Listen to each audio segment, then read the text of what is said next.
इस कहानी की शुरुआत में हम एक आदमी को देखते हैं जिसका नाम लियो था, जो बहुत ही मजे की नींद सो रहा था। तभी उसके पास एक घोड़ा आता है जो इसको अपने मुंह से और इसके बालों से पकड़कर जगाता है और उसका मुंह बाहर ले जाकर पानी में डुबो दिया था। असल में ये घोड़ा अपने मालिक को इसी अंदाज से जगाया करता था। वो दोनों एक जगह जाते हैं, घोड़े को बाहर बांधकर आराम करने लगता है। लियो के घोड़े का नाम रेड था। तभी वहाँ पर दो आदमी घोड़ों पर जाते हुए दिखाई देते हैं, जो लियो को देखकर आपस में बातें कर रहे थे कि इसका नाम तो लियो है ना, जो कभी फिल्मों में स्टंट मैन हुआ करता था, मतलब जो कि उल्टी सीधी करतब दिखाकर इसने बहुत पैसे कमाए थे। और आज देखो इसकी कितनी बुरी हालत है कि ये 2 वक्त की रोटी भी नहीं खा सकता। अब एक रात लियो होटल में बैठा बियर की बोतलें खाली कर रहा था। दरअसल वो अपनी गरीबी को लेकर बहुत परेशान था। तभी उसके पास एक आदमी आता है जिसका नाम डामी होता है। उससे लियो ने कुछ पैसे उधार लिए हुए थे जो आज तक वापस नहीं कर पाया। डामी उसे कहता है कि अगर तुम मेरे पैसे वापस नहीं कर सकते तो ऐसा करो, तुम अपना घोड़ा मुझे दे दो, मैं तुम्हारा सारा कर्ज माफ कर दूंगा। मगर लियो अपना घोड़ा रेड देने से मना कर देता है और कहता है कि तुम यहाँ से चले जाओ। ये सुनकर डामी बहुत गुस्सा हो गया था।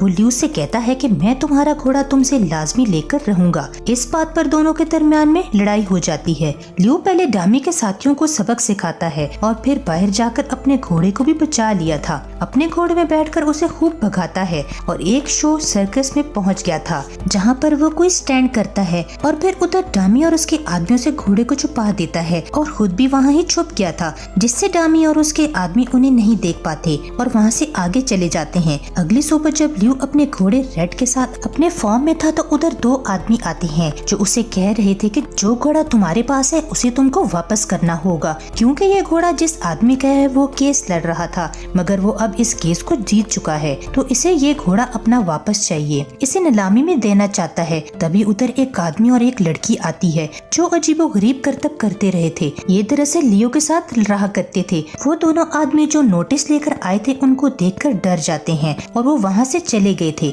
उनके जाने के बाद लियो उस लड़की को नोटिस दिखाता है जो 2 आदमी उसे दे कर गए थे और हर हाल में घोड़ा वापस करना ही होगा। सारी बातें जानने के बाद वो लड़की लियो को अपनी बेटी की तस्वीर की तरफ इशारा करती है और बोलती है कि हमें इस केस के लिए एक वकील की जरूरत है। अब आगे सीन में लियो की बेटी को देखते हैं जो बहुत ही खूबसूरत और मासूम थी। लियो अपनी बेटी के पास आता है और उससे मदद मांगता है सारा मसला बताकर, मगर लियो की बेटी अपने डैड की मदद से इनकार कर देती है। कहती है कि डैड मैं अभी लॉयर बनी नहीं हूँ, अभी मैं वकालत की पढ़ाई पढ़ रही हूँ। इतना कहकर वो चली जाती है। लियो भी वहाँ से चला गया था। उसकी बेटी अपने दोस्त के पास जाती है जो उसका बहुत अच्छा दोस्त था, उसे बहुत पसंद भी किया करता था और एक वकील भी होता है। घर पर लियो बहुत उदास बैठा हुआ था। वो ये सोच रहा होता है कि मैं ऐसा क्या करूं जिससे मेरा घोड़ा दूर ना हो। तभी उसके पास एक आदमी आता है जो कि फिल्म प्रोड्यूसर था। कहता है कि मैंने तुम्हारे और तुम्हारे घोड़े के बहुत किस्से सुने हैं, तुम्हें ऑफर देता हूँ, तुम मेरी फिल्मों में स्टंट्स में घोड़े के साथ मिलकर काम करो। लियो ये सुनकर बहुत ज्यादा खुश हो गया था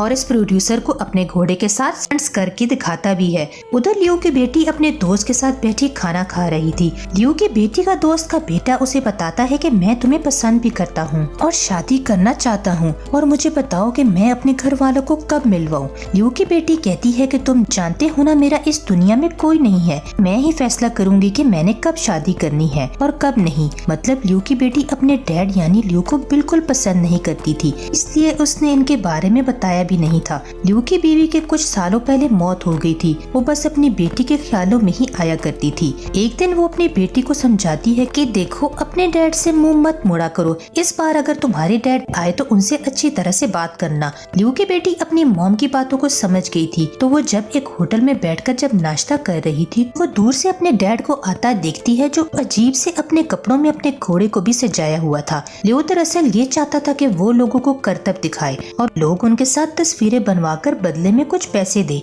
लियो स्टंट भी दिखाता है लेकिन इसे कोई फायदा नहीं होता, न ही इनके पास कोई आता है न ही पैसे देकर जाता है। लियो की बेटी बैठी ये सब देख रही थी। उसे अपने डैड के बारे में बिल्कुल अच्छा नहीं लगता, इसीलिए वो भी लियो से मिलने जाती है और कहती है कि मेरा एक दोस्त है जो आपका केस लड़ सकता है। लियो की बेटी उस लड़के की बात कर रही थी जो उसे पसंद करता था।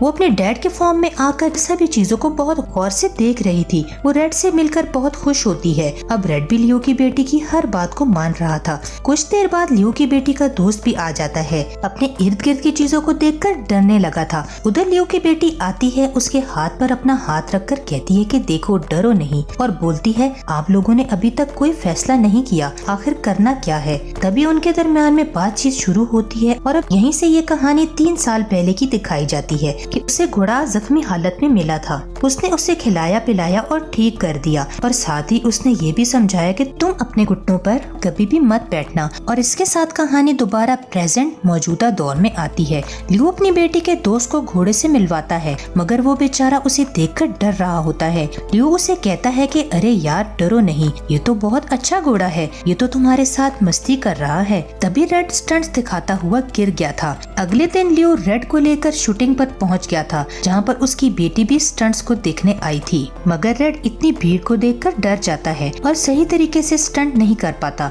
जिस वजह से शूटिंग से निकाल दिया गया। ये देखकर लियो एक जगह बैठ जाता है। वो बहुत उदास था। तभी उसके पास रेड आता है और उसके सर पर हैट लेने को बोलता है, मगर लियो अपने गुस्से में था, वो हैट को फेंक देता है। तभी रेड के पास लियो की बेटी आती है और कहती है कि हम तुम्हारे साथ कोई जबरदस्ती नहीं कर रहे, अगर तुम ये स्टंट करना चाहते हो तो करो, वरना तुम्हारी मर्जी है। घोड़ा ये बात सुनकर फिल्म की शूटिंग करने चला जाता है। लियो की बेटी भी अपने डैड के पास आती है और कहती है कि डैड आपका घोड़ा तैयार है। जिसके बाद दोनों शानदार स्टंट दिखाते हैं। हर तरफ रेड और लियो की तारीफ हो रही थी। लियो ये सब देखकर बहुत ज्यादा खुश था। अब ये दोनों फिल्म में ऐसे ही काम को जारी रखते हैं। एक दिन लियो के पास फिर से वो 2 आदमी आते हैं जिनको हमने कहानी के शुरू में देखा था। वो फिर से लियो के पास घोड़े को जाने का नोटिस लेकर आए थे। लियो की बेटी कहती है कि देखें, ये घोड़ा और इसकी सवारी किसी की मलकियत नहीं है, आप लोग यहाँ से जा सकते हैं। और वो 2 आदमी जिस नोटिस को लेकर आए थे, रेड उसे चुबाकर दोनों आदमियों को धक्का मारता है। रात को लियो की बेटी के साथ बैठा होटल में खाना खा रहा था।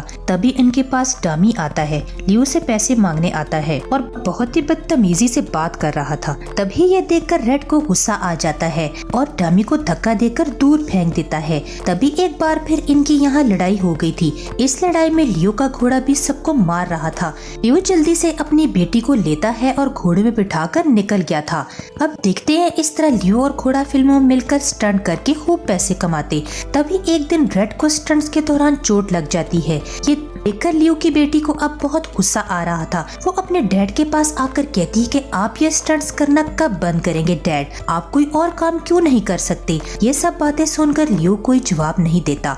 फिर अगली सुबह लियो अपनी बेटी के साथ उसके दोस्त के घर वालों से मिलने जाता है, जो लियो की बेटी से शादी करना चाहता था, जो एक वकील भी था और लियो के रेड के केस में मदद भी कर रहा था। लियो को होटल में बैठकर उन लोगों के साथ बिल्कुल मजा नहीं आ रहा था और अजीब सी हरकतें भी कर रहा होता है। इस बात पर लियो की बेटी भी कहती है आप परेशान ना हो, मेरे डैड बड़े लोगों के साथ घुल मिल नहीं सकते, वो कुछ ज्यादा ही सादा तबीयत की हैं। ये बात सुनकर लियो भी कहता है कि मैं ऐसा ही हूँ, पर मेरी बेटी बहुत अच्छी है, आप मेरी वजह से उसे ऑब्जेक्ट मत कीजिएगा। अब उनके चले जाने के बाद लियो की बेटी अपने डैड को बहुत डांटती है और अच्छे से ना बर्ताव करने पर नाराज हो गई थी। रात को लियो की बेटी रेड के साथ जब टीवी देख रही होती है, जिसमें वो अपने डैड लियो के स्टंट्स देखकर बहुत खुश होती है। तभी उधर लियो भी आ गया था।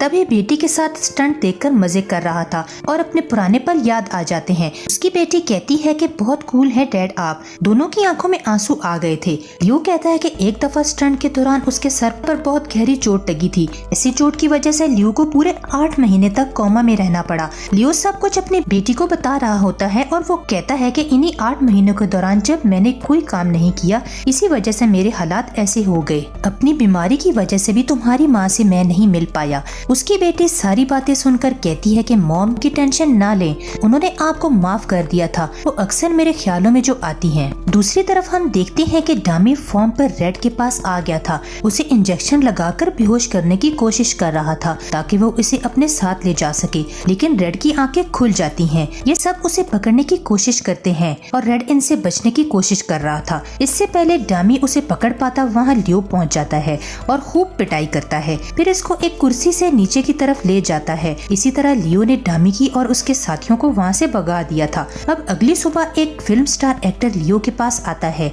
ये दोनों मिलकर चाय पीते हैं और खूब सारी बातें भी करते हैं। वो एक्टर कहता है कि मैं आप और आपके घोड़े के साथ, जिसका मैंने बहुत नाम सुना है, दोनों के साथ मिलकर फिल्म बनाना चाहता हूँ, लेकिन लियो ने उसे मना कर दिया था। खैर वो वहाँ से चला गया। उसी रात जब उसकी बेटी अपने दोस्त वकील के साथ आती है और बताती है कि डैड हमें रेड के सबूत मिल गए हैं, वो आपके साथ रह सकता है। ये सुनकर लियो बहुत खुश हो जाता है। अब वो अपनी बेटी को बताता है कि बहुत बड़ा एक्टर मेरे पास आया था जो मुझे फिल्म की ऑफर देना चाहता है। ये सुनकर उसकी बेटी नाराज हो जाती है, कहती है फिर डैड वो सब आप शुरू करने वाले हैं? डैड मैंने आपको मना किया था। वो नाराज होकर वहाँ से चली जाती है। अगली सुबह लियो भी उस फिल्म की शूटिंग की जगह पहुँच जाता है। उसने अपनी बेटी की बात को नहीं माना था। जहाँ पर वो कपड़े बदल कर शूटिंग कर रहा था कि तब ही उसे अपने घोड़े का ख्याल आता है कि जब वो उसे जख्मी हालत में मिला, जिस वजह से वो ये सोचता सोचता नीचे गिर गया था। उसके दिमाग में बहुत सी बातें चल रही थी। वो इस फिल्म एक्टर से माफी मांगता है और काम छोड़कर चला गया था। अब ये जाकर अपनी बेटी को बताता है कि मैंने वो काम छोड़ दिया, जिसे सुनकर वो बहुत खुश थी। मैंने पहली बार इस काम को खुद मना किया है। लियो की बेटी ये बात सुनकर दौड़ती अपने डैड के पास आ जाती है और रेड के गले लग गई। अब आगे हमें कोर्ट का सीन दिखाया जाता है जहाँ लियो रेड के लिए केस लड़ रहा था, मगर वो इस केस को हार जाता है। रेड का वकील दूसरी पार्टी के पास जाकर बोलता है कि प्लीज उस घोड़े को लियो को वापस कर दे। आपके लिए ये घोड़ा एक गेम में इस्तेमाल करने वाला एक जानवर है, मगर लियो के लिए एक फैमिली है। लेकिन फिर भी वो इसकी बात नहीं मानते और वहाँ से चले जाते हैं। उधर दिखाया जाता है लियो और रेड के लिए बहुत उदास था। उसे कहता है कि अब तुम्हारे और मेरे रास्ते अलग होने वाले हैं। ये बात सुनकर रेड को उसके पास बॉक्सिंग वाला ग्लव्स लेकर आता है कि वो आखिरी बार उसके साथ प्रैक्टिस कर ले। इस बात पर वो रेड के गले लगकर बहुत रोता है। अब अगले दिन रेड को उसके नए मालिक को दे दिया था। फिर लियो अपनी बेटी और उसके दोस्त के साथ वापस जाने लगता है, लेकिन रेड उनकी गाड़ी के पीछे था, मगर बार बार कीचड़ की वजह से फिसलकर नीचे गिर जाता है। सही तरह से भागा नहीं जा रहा था। लियो ये देखकर गाड़ी से बाहर आकर रेड से कहता है कि जाओ अपने नए मालिक के पास, अब वापस नहीं आना। ये सुनकर रेड दुखी हालत में वापस मुड़ गया था। लियो भी गाड़ी में बहुत रोता है। ये सब देखकर अगले दिन लियो की बेटी रेड के नए मालिक के पास जाती है और अपने डैड के बारे में बताती है कि देखिए मेरे डैड से उनका सबसे अच्छा दोस्त मत छीने, रेड से बहुत प्यार करते हैं। अगले दिन रेड दिखाया जाता है जो कि फॉर्म में लियो के पास था। वो उसके पास जाकर हमेशा की तरह अपने मुंह के बाल पकड़कर उसे जगा रहा था। जब लियो की आंख खुलती है, रेड को अपने सामने दिखता है तो वो खुशी के मारे पागल हो गया था और उसे अपने गले लगा देता है। ये सब कुछ दूर खड़ा रेड का नया मालिक लियो की बेटी और उसका दोस्त भी देख रहे थे। रेड का मालिक कहता है कि अगर कल भी तुम मेरे पास ना आते तो मैं रेड को यहाँ से लेकर आने वाला था। असल में जो हाल लियो का था वो रेड का। उसने लियो के बगैर खाना पीना सब कुछ छोड़ दिया था। कहानी के आखिर में हमें लियो और रेड दिखाए जाते हैं। उनके पास भागकर लियो की बेटी और उसका दोस्त आता है और लियो के गले लग गए थे और इस फिल्म की कहानी भी खत्म हो जाती है।